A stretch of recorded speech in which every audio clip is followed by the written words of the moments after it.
Viral pria Takalar, Aris Daengale, 3 tahun makan minum semen, kondisinya malah masih sehat. Aksi berbahaya dilakukan seorang warga bernama Aris Daengale telah berlangsung selama 3 tahun. Dia meminum cairan semen. Bagaimana ini bisa terjadi?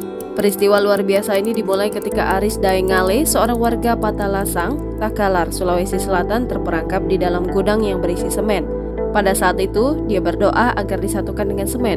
Dan sejak saat itu, yang akrab dipanggil dengan nama Rumbu telah mengonsumsi semen selama menjalankan pekerjaannya sebagai buruh semen. Selain itu, dia mengingatkan orang lain untuk tidak meniru perilaku berbahaya ini meskipun dia tetap sehat hingga saat ini. Dalam sebuah video yang viral, terlihat Aris Daengale mencampurkan semen ke dalam minumannya seperti menyeduh kopi.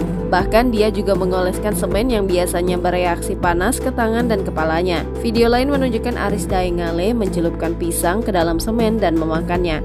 Dia menyatakan bahwa tindakannya tersebut sama sekali tidak menyebabkan rasa sakit atau gangguan pencernaan. Dia pertama kali mencoba mengonsumsi semen ketika terjebak di dalam gudang yang penuh dengan debu dan semen. Saat pertama kali mencoba, rasanya agak pahit. Saya mencampurkannya dengan air dan mencelupkan pisang sebelum memakannya, kata Aris Daengale.